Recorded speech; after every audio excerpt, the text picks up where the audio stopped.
Assalamualaikum warahmatullahi wabarakatuh. Waalaikumsalam. Alhamdulillahirabbil alamin wassalatu wassalamu ala asyrofil anbiya'i wal mursalin sayyidina wa maulana Muhammadin wa ala alihi wa sahbihi ajma'in. Amma ba'd.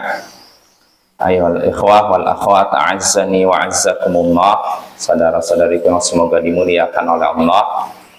Kita seperti biasa di malam Rabu mengkaji kitab Ad-Durarul Bahiyah fil Masailil Fiqhiyah karya Imam Muhammad bin Ali Asy-Syaukani Al-Yamani rahimahullahu ta'ala.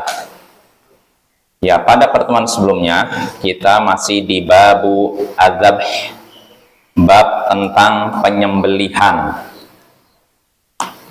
Ya, kita baru membahas poin pertama yang disebutkan oleh Imam Asy-Syaukani, yaitu kata beliau huwa ma anharad dam wa faral audaj wa dzukira rasmullahi alaihi walau bihajarin aw nahwi ma lam yakun sinnan aw dhufran.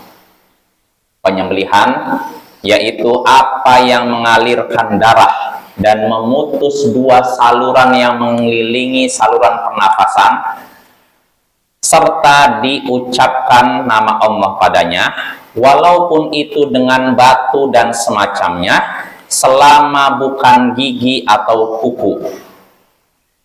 Penyembelihan, maksudnya penyembelihan yang dibolehkan, yang menyebabkan hewan sembelihan halal, yaitu yang mengalirkan darah, memutus dua jalur, dua saluran yang mengelilingi saluran pernafasan, lalu mengucapkan nama Allah, mengucapkan bismillah, walaupun itu dengan batu dan semacamnya, selama bukan gigi atau kuku.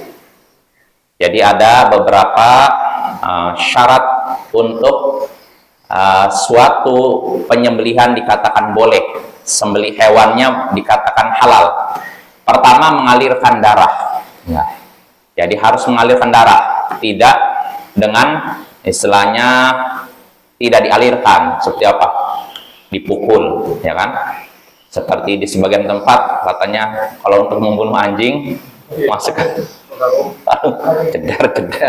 Nah, itu nggak boleh dong. Pertama, anjingnya nggak boleh dimakan. Nah, itu. Kedua, caranya udah tidak manusiawi atau berperi kehewanannya. Itu dengan cara dipukulnya itu nggak sah seperti itu ya. Harus mengalirkan darah. Lalu memutus dua saluran yang mengelilingi saluran pernapasan, hulqum. Dan sudah kita bahas, ini anjuran saja, bukan syarat sah penyembelihan. Yang wajib diputus, menurut pendapat yang kuat, cuma dua saja. Saluran pernapasan sama saluran makanan, itu aja. Nah, kalau mau lebih sempurna, diputus dua itu. Tapi ini bukan syarat ya. Karena hadis yang menyebutkan tentang syarat memutus dua itu, apa yang mengelilingi saluran pernapasan, ini hadisnya lemah. Maka yang jadi patokan pertama mengalirkan darah, kedua memutus dua saluran pernapasan dan makanan, itu aja. Lalu ketiga mengucapkan nama Allah. Ini syarat ketiga, harus mengucapkan nama Allah, yaitu mengucapkan bismillah. Ya, harus mengucapkan bismillah. Tidak boleh tidak. Kalau misalkan sengaja meninggalkannya, sepakat para ulama itu bisa tidak sah. Ya. Apa? Ya, bismillah saja. Nggak perlu. Ya. Terus kalau misalkan lupa, termasuk lupa juga. Kalau misalkan seorang menyembelih binatang lupa mengucapkan bismillah, itu juga sembelihannya tidak halal, ya.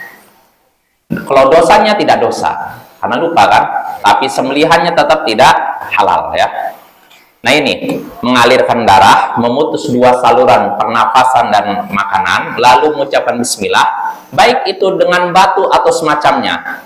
Batu dan semacamnya. Semacam batu apa?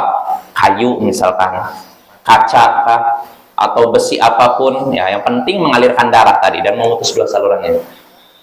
Nah, boleh batu atau apapun selama bukan gigi atau kuku. gigi, baik gigi yang ada nempel maupun terpisah. Kalau gigi yang nempel berarti kita gigit, itu tidak boleh. Begitu juga giginya terpisah. Misalkan ada gigi hewan yang sudah mati nih, giginya diambil, kita gunakan begini, tidak sah. Ya. Nah, begitu pula kuku.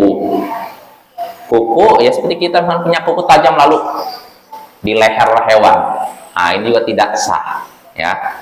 Tidak boleh seperti itu. Baik kukunya nempel dengan kita maupun terpisah. Terpisah artinya kuku hewan misalkan ada yang tajam lalu kita gunakan untuk nyembelih, ini tidak sah ya. Pokoknya selain gigi atau kuku ya. Apa dalilnya? Dalilnya adalah hadis yang sudah kita bahas dari sahabat Rafi' bin Khadij. Dia bertanya kepada Rasulullah, "Ya Rasulullah, inna nalqal aduwwa ghadan wa laysa ma'ana muda."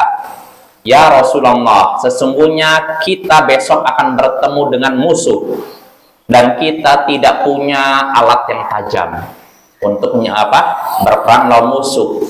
Karena apa? Ininya alat-alat tajam kita udah terlanjur untuk untuk menyembelih hewan ya. Akan dipakai untuk menyembelih hewan. Kalau dipakai untuk menyembelih hewan berarti jadi agak tumpul. Jadi kalau untuk melawan musuh tidak efektif. Nah, bagaimana nih wahai Rasulullah? Maka di sini Nabi Sallallahu Alaihi Wasallam memberikan solusi ma'an haradam wa dzikra Rasulullah alaihi fakulu ma lam yakun sinan aw dhufran. Apapun yang mengalirkan darah dan diucapkan bismillah, maka makanlah hewan yang dialirkan darahnya dan diucapkan bismillah selama bukan gigi atau kuku ya, selama yang digunakan untuk menyembelihnya bukan gigi atau kuku. Wasa uhadditsukum an dzalik, aku akan mengabarkan kepada kalian tentang demikian. Ini perkataan Nabi, Bapak ya, bukan perkataan Rafi' bin Khadij. Ya, kenapa perlu kita sebutkan seperti ini? Karena ada sebagian orang menyatakan ini bukan perkataan Nabi. Perkataan Nabi cuma makanlah selama bukan gigi atau kuku. Udah sampai sini. Selebihnya perkataan Rafi' bin Khadij. Yang benar ini perkataan Nabi. Kata Nabi, aku akan mengabarkan kepada kalian tentang demikian. Adapun gigi fa'admun, maka itu tulang. Tulang tidak boleh untuk menyembelih. Wa amma dhufru famudal habasyah. Adapun kuku itu adalah senjatanya orang-orang Habasyah. Orang-orang Ethiopia. Afrika, daerah Afrika sana. Nah, di sini Bapak-bapak, di sini Nabi memberikan syarat yang disebutkan dalam perkataan Imam Syaukani tadi. Nabi menyatakan apa yang mengalirkan darah. Nah, ini syarat pertama, mengalirkan darah. Lalu mengucapkan bismillah. Silakan ya. Makanlah hasil alat apapun yang bisa mengalirkan darah lalu mengucapkan bismillah, silakan makan selama bukan gigi atau kuku. Gigi di sini kata Nabi yaitu adapun gigi itu tulang. Artinya hukum gigi sama seperti hukum tulang. Gigi tidak boleh digunakan untuk menyembelih. Maka begitu pula tulang. Jadi tulang, baik tulangnya itu tulang manusia maupun tulang hewan ya. Ini penjelasan dari Imam Asy-Syaukani, walaupun ada sebagian ulama Imam Malik ternyata enggak, dibedakan antara tulang yang nempel dengan tulang yang terpisah. Yang benar, lahiriah hadis menunjukkan umum. Tulang apapun kalau kita gunakan untuk menyembelih itu tidak sah, tidak boleh. Ya, ini gigi, begitu juga tulang. Jadi gigi, baik gigi kita maupun gigi hewan ya. Gigi kita ya kita gigit hewan ininya misalkan supaya mati, tidak boleh. Atau hewan, giginya hewan yang sudah mati kita ambil lalu, ini tidak boleh. Wa amma dhufru famudal habasyah. Adapun kuku itu adalah senjatanya kaum Habasyah. Artinya mereka membunuh hewan menggunakan kuku. Jadi kuku mereka tajam begini. Bisa kalau dicengkangin kan bisa keluar darah kan, tapi ini tidak sah. Apa ya? Karena itu menyakiti. Karena dalam Islam kita diperintahkan untuk apa? Menyegerakan kematian hewan. Kalau diginikan ya kayak apa? Misalnya kayak dicekik kan, ini lama matinya. Begitu juga kalau nyembelih pakai tulang hewan, ini juga Hah? Iya, nggak tajam, itu menyakiti ya. Itu bertentangan dengan perintah untuk menyegerakan penyembelihan dan berbuat baik kepada hewan ya. Nah, itu penjelasan Imam Asy-Syaukani ya. Jadi apapun yang bisa mengalirkan darah lalu ucapkan bismillah dan memotong dua saluran pernapasan dan makanan, maka itu boleh dipakai apapun itu, entah kaca, batu, kayu, selama bukan gigi atau tulang atau kuku. Nah, itu. Kuku juga tulang ya. Ya pada akhirnya itu.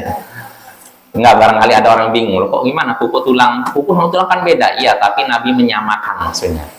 Kuku dengan tulang itu disamakan, artinya tidak boleh digunakan untuk nyembelih gitu loh.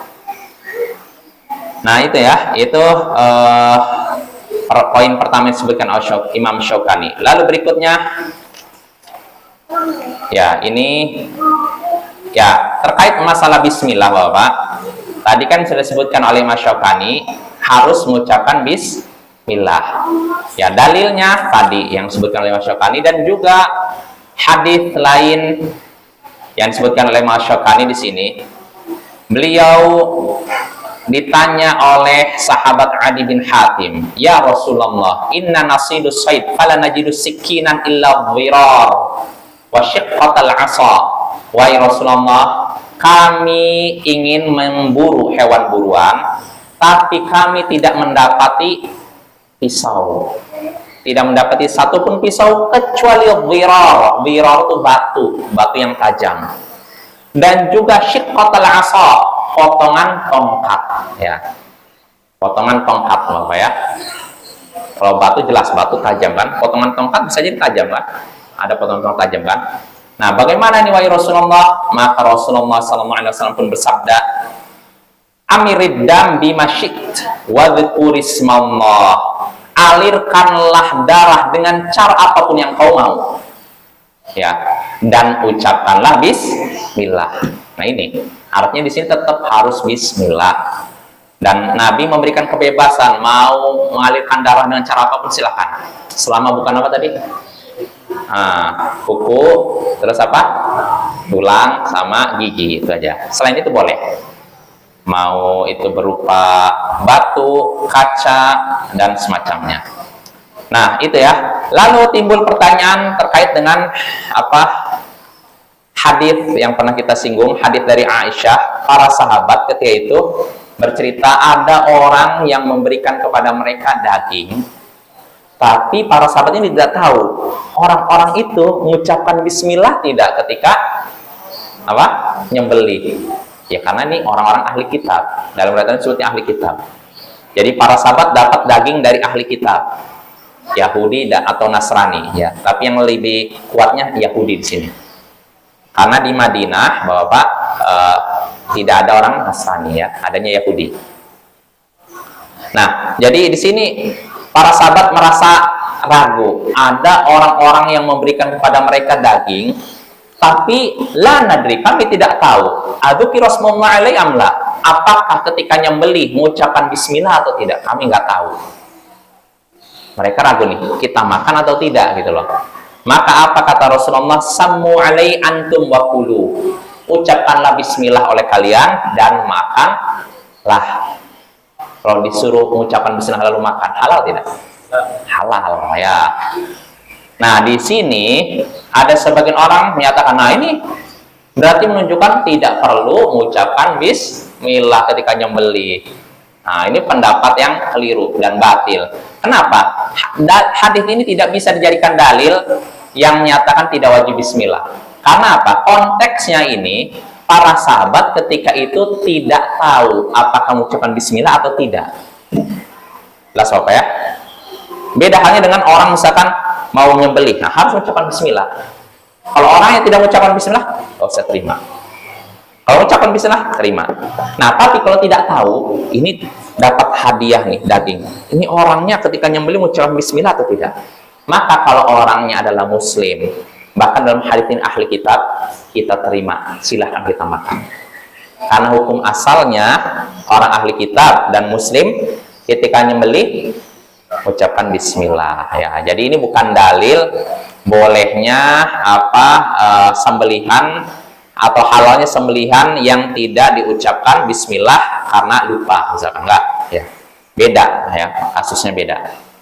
Nah, itu ya. Nah, sekarang kita masuk poin baru yang disebutkan oleh Imam Asy-Syaukani.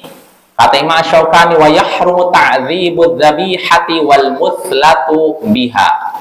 Diharamkan menyiksa hewan sembelihan dan mencincang-cincangnya, memutilasinya ya, dan pada hidup tentu saja ya, nggak boleh itu.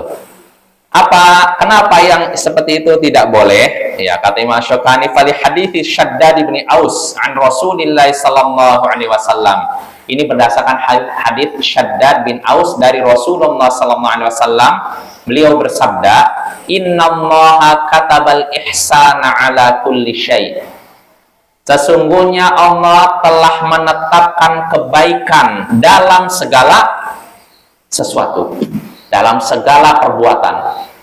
Wajib berbuat baik ya. Seperti apa contohnya? Nabi menyebutkan contohnya, fa idza qataltum fa ahsinul qitlata. Kalau kalian membunuh, bunuhlah dengan cara yang baik. Wa idza dzabhtum fa ahsinudz dzibhah. Dan kalau kalian menyembelih, sembelihlah dengan cara yang baik. Wal yuhidda ahadukum syafratah. Hendaknya salah seorang dari kalian mengasah pisaunya. Wal yurih dzabihata, dan membuat tenang hewan sembelihannya. Nah, ini perintah dalam hadis Nabi. Kita diperintahkan berbuat baik dalam segala hal. Ya, contohnya dalam masalah membunuh. Membunuh kan sesuatu yang menakutkan kan? Ya kan? Karena nyawa hilang. Tapi walaupun begitu, bunuhlah dengan cara yang baik.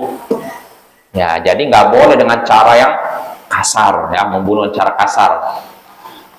Dan di sini kata Nabi, dan kalau kalian menyembelih, sembelihlah dengan cara yang baik.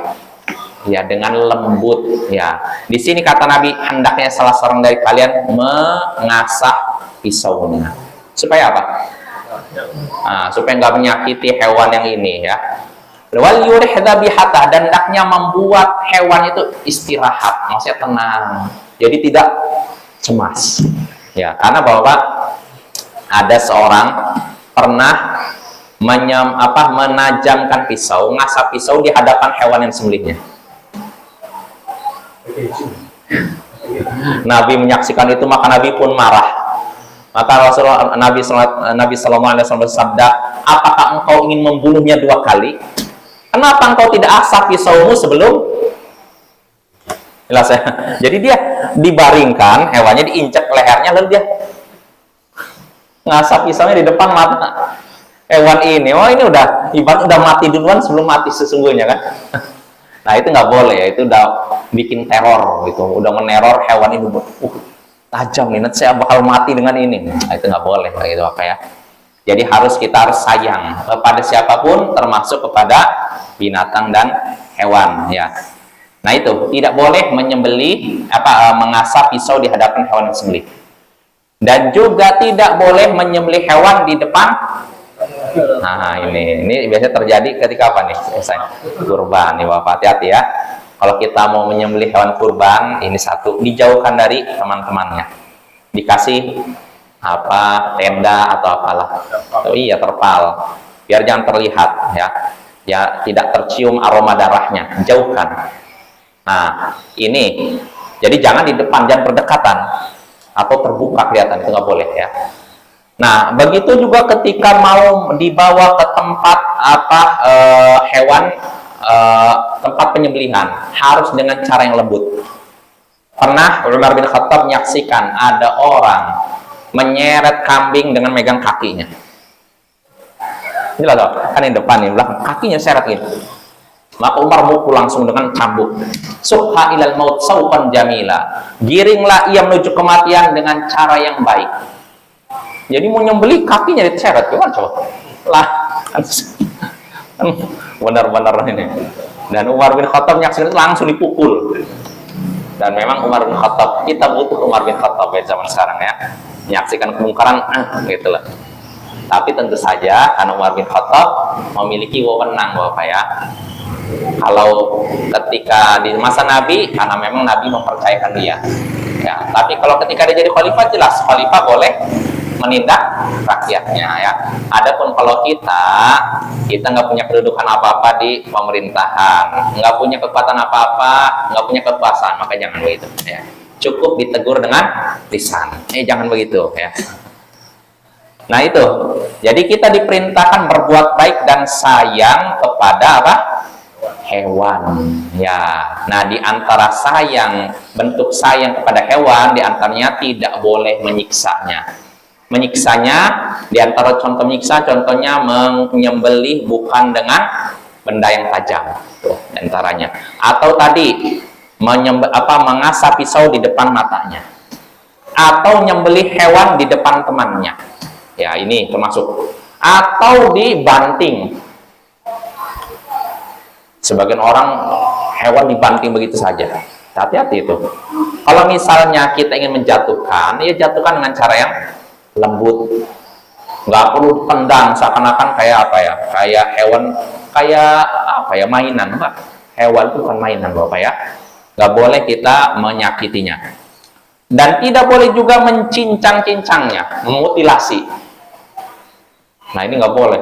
Dalam keadaan hidup dipotong ininya, atau bagian ini di matanya congkel, ini nggak boleh ya.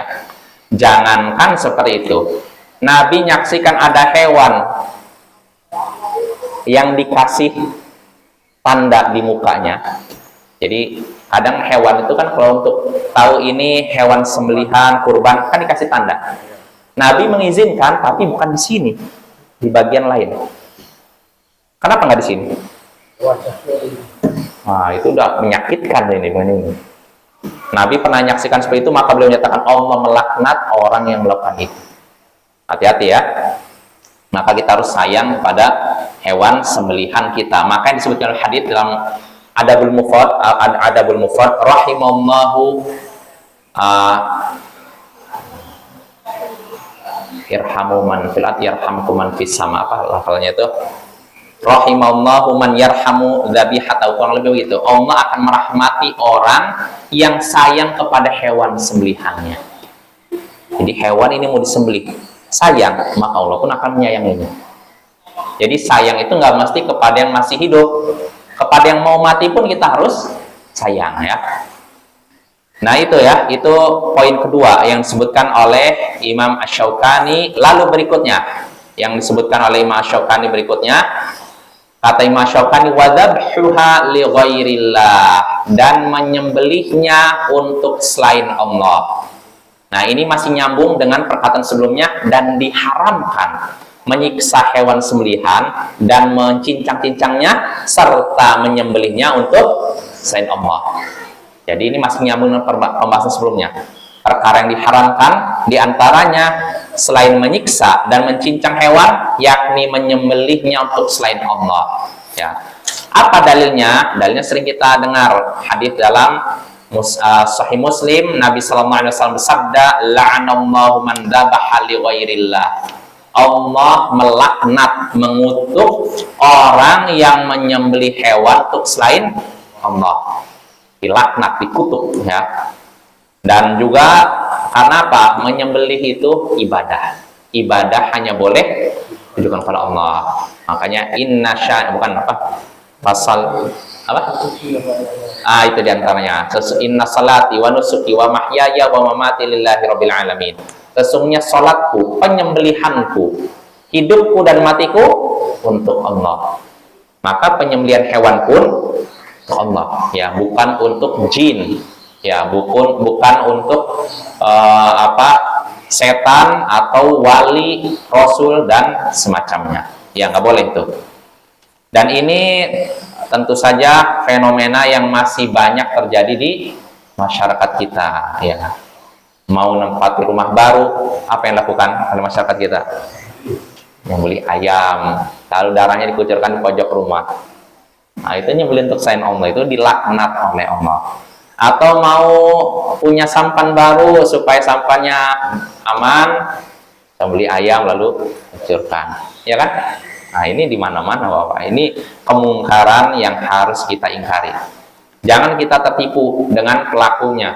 Karena orang yang pelakunya kadang juga pakai peci juga. Bahkan lucunya, saya pernah lihat di YouTube, ketika ritual itu dia doa dulu. Saya itu langsung kucurkan. Hati-hati, ini orang seperti ini lebih jahat dibandingkan orang yang jelas-jelas melakukan kemusyrikan. Iya, karena masyarakat tahu menganggap oh ini benar karena ini tokoh agama. Jadi sebelum melakukan syiriknya dia doa dulu bersama. Allah, amin amin, saya baru. Na'udzubillah min dzalik. Itu dosanya besar Bapak ya. Dia nanggung dosa orang yang nanti niru dia. Ya, bahaya. Nah orang kata Imam Asy-Syaukani di sini, beliau menyebutkan dalam hadis Sahih Muslim, berdasarkan hadis firman Allah Taala, wa ma uhilla bihi li ghairillah. Nah, di antara yang diharamkan yaitu apa yang disembelih untuk selain Allah. Nah, kata Imam Asy-Syaukani, wa kana ahlul jahiliyah yataqarrabuna ilal asnam wan nujum bidzabhi li ajlihim. Nah, ini orang-orang jahiliyah, mereka mendekatkan diri kepada sembahan-sembahan mereka dan bintang dengan cara menyembelih untuk mereka. Nah, ini orang jahiliyah. Mereka menyembelih untuk selain Allah. Imma bil ihlali 'inda dzabhi bi asma'ihim wa imma bi dzabhi 'alal ansabil makhsusah lahum fanuhu 'an dzalik. Nah, bisa dengan cara mengucapkan nama mereka ketika nyembelih. Ini termasuk menyembelih untuk selain Allah. Misalkan dengan nama Lata, dengan nama Uzza, Bismillah, Bismil Uzza misalkan. Nah, ini termasuk menyembelih untuk selain Allah. Atau memang ditujukan untuk patung tertentu. Ya, ini juga terlarang. Artinya Bapak, menyembelih untuk selain Allah itu bisa dengan memang tujuannya untuk selain Allah. Bisa tujuannya untuk Allah tapi mengucapkannya dengan nama selain Allah. Jelas ya? Kalau untuk selain Allah gini, dari awal niatnya untuk wali misalkan. Dia nyembelih untuk wali, walaupun mengucapkan bismillah, tapi sembelihnya tujuan untuk wali, untuk nabi, untuk jin. Ini namanya menyembelih untuk selain Allah ya. Atau dia menunjukkan untuk Allah tapi dengan mengucapkan bismi ar-rasul, dengan nama rasul. Nah, ini juga sama. Ini namanya menyembelih hewan untuk selain Allah. Hewan seperti ini, sembelihan ini tidak halal. Ya, tidak halal dimakan. Udah jadi bangkai, buang ya Bapak ya. Jangan dimakan ya. Karena anak-anak ini kadang kalau nyaksikan kayak gitu, wah itu enak makan ya. Di beberapa tempat gitu Bapak ya. Hah? Iya, itu sajian ya. Tapi itu biasanya bukan daging ya. Oh, katanya enak, ada tokoh Indonesia yang udah meninggal. Ya, tokoh reformis lah dalam masalah agama. Ketika masih kecil, dia nyaksikan di kampungnya ada orang datang ke kebun bawa makanan enak, pisang. Nah, orangnya pergi, dia langsung datang ke makan. Wow, saya itu pergi. Ini nyata ini, ada di tempat dia. Ya kan? Anak kecil kan nggak tahu ya, kayak gitu. Nah, itu Bapak ya. Itu tentang menyembelih hewan untuk selain Allah. Lalu berikutnya, atau Imam Asy-Syaukani, wa idza ta'adzara dzabhu biwajhin jazat ta'nu wa ramyu wa kana dzalika kadzabhi. Jika menyembelih tidak bisa dilakukan karena suatu alasan, karena suatu perkara, maka boleh dengan cara menusuk atau melempar. Nah, kalau memang menyembelih sulit dilakukan, maka boleh dengan cara menusuk hewan atau melemparnya dengan benda tajam, dan itu sama dengan menyembelih. Ini kasusnya kalau susah untuk apa? Beli. Seperti apa? Contohnya gimana? Misalkan ada sapi liar mau ditangkap susah, wow liar. Sedang kita butuh itu, udah langsung aja lempar panah jalan. Nah, kena. Jangan bismillah. Nanti kalau dia lari mati, nah itu boleh. Karena sulit untuk apa contohnya apa? Sapi masuk sumur yang sering kayak gini. Mau ngangkut sapi dari dalam sumur, wah susahnya luar biasa. Dibiarkan rugi kan? Daripada gini udah lempar aja. Pakai apa yang benda tajam? Bismillah. Nah, setelah itu turun cek, udah mati, udah diangkut. dipotong-potong lalu diangkut. Setelah itu disate. Gitu ya. Nah, itu diperbolehkan. Apa dalilnya? Nah, Imam Asy-Syaukani menyebutkan dalilnya. Dalilnya di sini hadis Rafi' bin Khadij yang sudah kita bahas tadi. Oh, bukan, belum dibahas. Yang pernah disebutkan pada pertemuan sebelumnya tapi tidak disebutkan oleh Imam Asy-Syaukani. Hadisnya Rafi' bin Khadij di sini menyatakan, "Kunna ma'a Rasulillah sallallahu alaihi wasallam fi safar." Kami pernah bersama Rasulullah sallallahu alaihi wasallam dalam suatu perjalanan jauh.